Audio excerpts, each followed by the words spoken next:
A pleasant morning to everyone. We are the first group, and today we will be discussing the two of the famous theories regarding child development, the Freud psychoanalytic theory and Piaget's stages of cognitive development. But first, we will start with Freud's psychoanalytic theory. Good morning, everyone. My name is Jane R. Abakita, and I will be discussing about the Freud psychosexual developmental theory.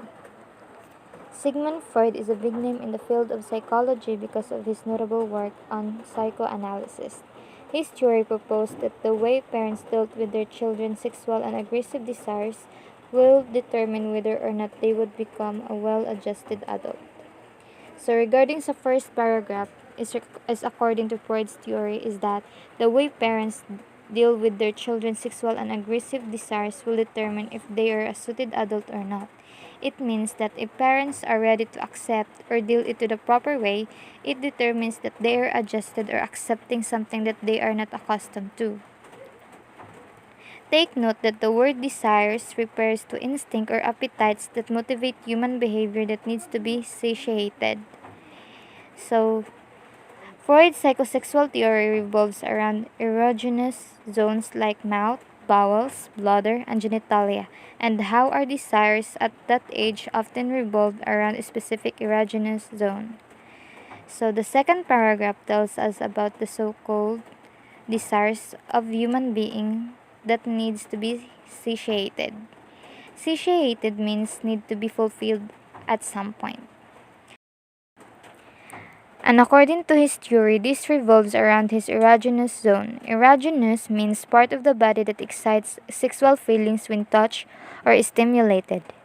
They may be genitals or extragenitals, for example, breast, lips, and buttocks. That's all. Good morning, world. I'm Christopher Nabelosa, and I'll be tackling about the five stages of the psychosexual theory of Mr. Freud. So, 0 to 2 years of age. This stage is referred as the oral phase because your desires at this age will all derive from sucking or biting things. At this stage, we are merely just curious of things if they are hard or soft, or more likely what is this thing really is. So, 2 to 4 years of age. This stage is referred to as the anal phase because children at this age are being potty trained, thus learning to control their bladder and bowel movements. So at this type of at this stage, we are learned on how to use toilet properly or how to pee or how to pee in the toilet properly. So 4 to 7 years of age, this stage is called the phallic stage because children at this age were concerned about their penis or clitoris. So more likely at this stage, the human being or the children are curious on what their genitals can do or what their genitals are supposed to do. 7 to 12 years of age, this stage of development is what Freud refers to as period of latency, where sexual developments are placed on hold. So the word latency means the delay of the speed or the connection between two elements. So more likely, where sexual developments are placed on hold.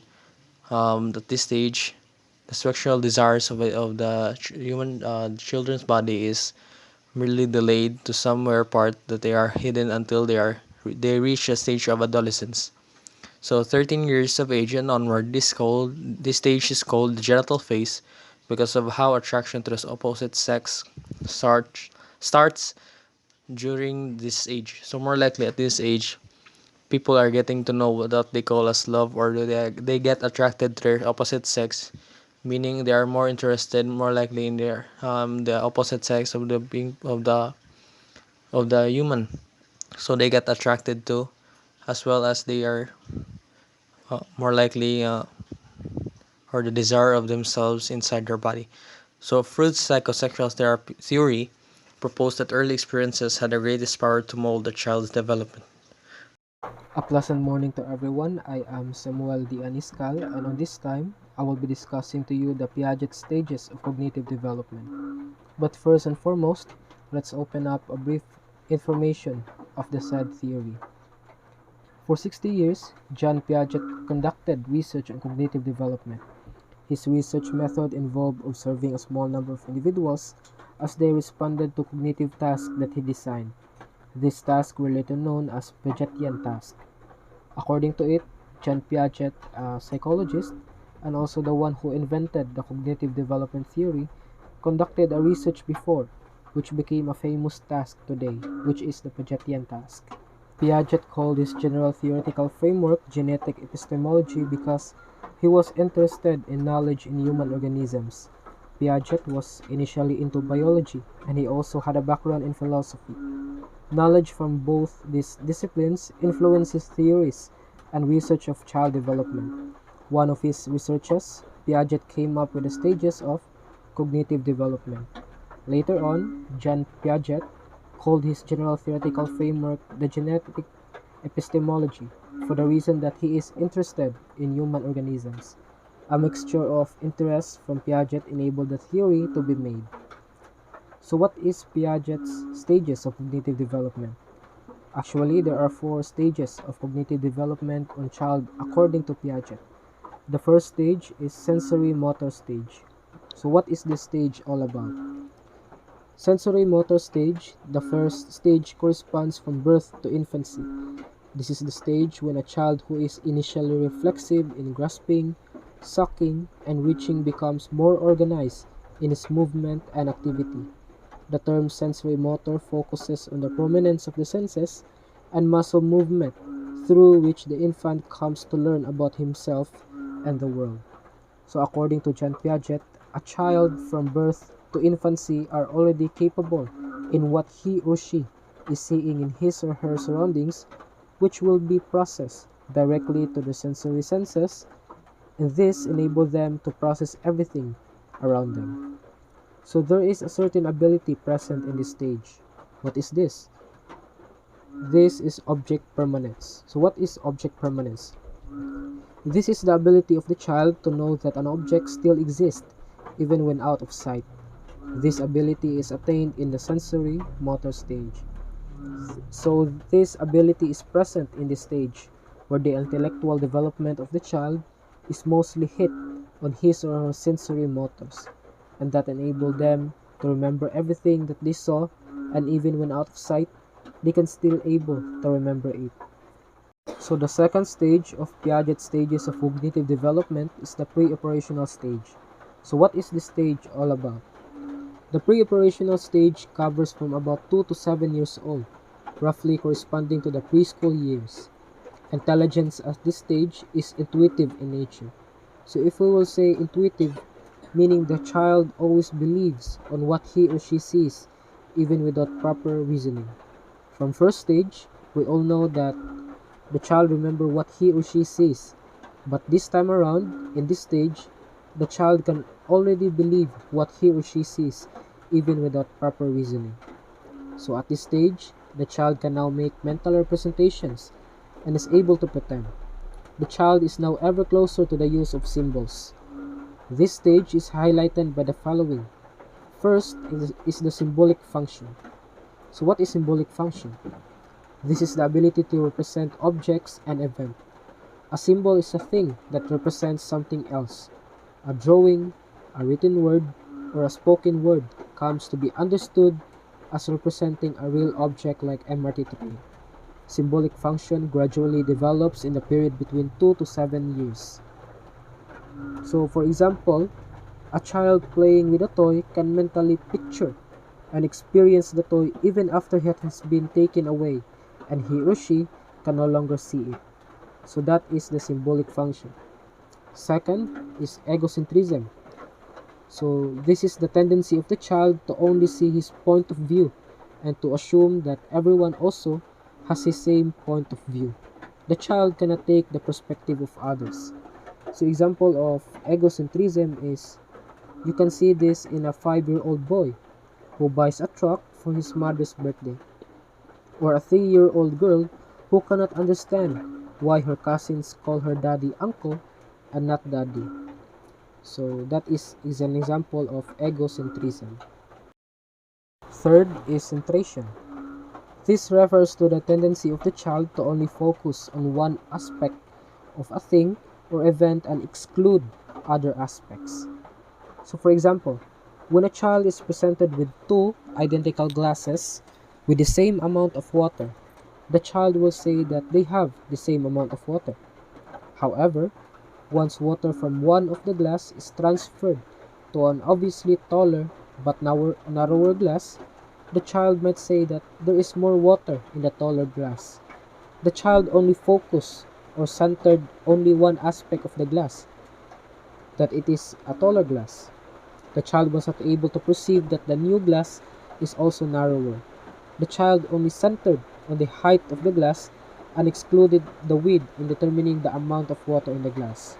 So that is an example of centration. Fourth one is irreversibility. Pre-operational children still have the inability to reverse their thinking. They can understand that 2 plus 3 is equals to 5, but cannot understand that 5 minus 3 is equals to 2. So irreversibility. In this stage, pre-operational children doesn't have any ability to reverse their thinking. So they can understand a certain kind of thinking in that way, but they can't able to understand it if it will be reversed. So that is an example of irreversibility. Fifth one is animism. This is the tendency of children to attribute human-like traits or characteristics to inanimate objects. When at night, the child is asked where the sun is. She will reply, Mr. Sun is asleep. So that is an example of animism. The last one, transductive reasoning. This refers to the pre-operational child's type of reasoning that is neither inductive nor deductive. Reasoning appears to be from particular to particular. Example, if A causes B, then B causes A. So another example is, since her mommy comes home every day around 6 o'clock in the evening, when asked why it is already night, the child will say because my mom is already home. So that is an example of transductive reasoning present in this stage. Good morning, everyone. So this is Aimee Bastas, and now I will continue to discuss the Jean Piaget's cognitive development. So let's start with stage 3. Concrete operational stage. This stage is characterized by the ability of the child to think logically, but only in terms of concrete objects. This covers approximately the ages between 8 to 11 years, or the elementary school years. In these stages, the students need to see an objects that anything they can be seen, touch, or the students could easily understand or follow the teacher. Let's proceed to decentering. This refers to the ability of the child to perceive the different features of objects and situations. No longer is the child focused or limited to one aspect or dimensions. This allows child to be more logical when dealing with concrete objects and situations. The students can manage to do two things or more one at the same time, or multitasking, like for example, while listening to the teacher and taking down notes. So that is the best example of decentering, multitasking. Kasama na ang code sa decentering, multitasking. So next, reversibility. During the stage of concrete operation, the child can now follow that certain operations can be done in reverse. The students can identify the things, like for example, giving a child two pictures of pictures of a ball and a circle. Since the child saw the ball, so the child can already identify the picture. Like, may pakita ang picture ng circle, so maka-identify siya nga bula na siya since nakakita na siya sa picture sa ball na circle ang shape. So maka-identify siya nga bula ni siya bisag circle ang shape, bisag circle ra ang nakita. So bisag from the word reverse or reversibility, bisag balibalihon pa, basta ang bata makakita, makatouch sa mga objects, therefore maka-identify na sila since ang bata naanay iyang concrete learning operations. Kutob sa iyang matouch, makita, di na jud na makalimtan, di na siya di na siya mailad nga na. So next, conservation. This is the ability to know that certain properties of objects like number, mass, volume, or area do not change even if there is a change in appearance. So, for example, the child can identify or has the ability to know certain properties of a subject if it is too heavy, can identify how many objects if it is too small, big, can identify if unsa ang naa sa baso niya na like that. Then can identify kanang like for example how many apples in one box or in a dozen, what object is heavy or or for example what's in the jar or container. So makakuha na sila, maka-answer na sila ana since na sila nakita. So next is seriation. This refers to the ability to order or arrange things in a series based on one dimension such as weight, volume, or size. So, for example, the students has the ability to arrange the objects, organize the thoughts, things, or the students' ability to arrange a certain things, objects, pictures, or anything. For example, in the classroom or in the house, the students can already be able to arrange in other things. Like if you're going to ask a student, okay, how are you going to memorize the months in a year or the planets in the outer space, like that, or of alphabetical. So they can answer your question.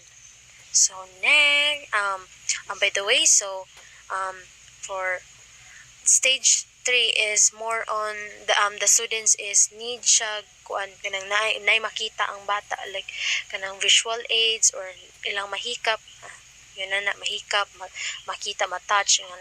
So di na sila malimot ana hantod sa matiguang na sila madana na nila. So let's proceed to stage 4. Formal operational stage. In the final stage of formal operations covering ages between 12 and 15 years, thinking becomes more logical. They can now solve abstract problems and can hypothesize. When we talk about formal operational stage, usually the students is already in the secondary level, so it may be around grade 7 to 12. As you can see here, the students become more logical. When we say more logical, the students can think more very well without any concrete objects in the front or board. The students can already understand even if they can see any PowerPoints or something like that. So first, let's have the stage under the formal operational stage. Hypothetical reasoning. This is the ability to come up with different hypotheses about a problem and to gather and weigh data in order to make a final decision or judgment. This can be done in the absence of concrete objects. The individuals can now deal with what-if questions. In this stage, it says here, this is the ability to come up with different hypotheses. The students can already weigh something, they can already identify what is right and wrong. A student can already understand something that is taught by a teacher. Absence of concrete objects like visual aid, PowerPoints, or something like that, and also what-if questions. What-if questions, those are premises that a student comes up with their mind, like us.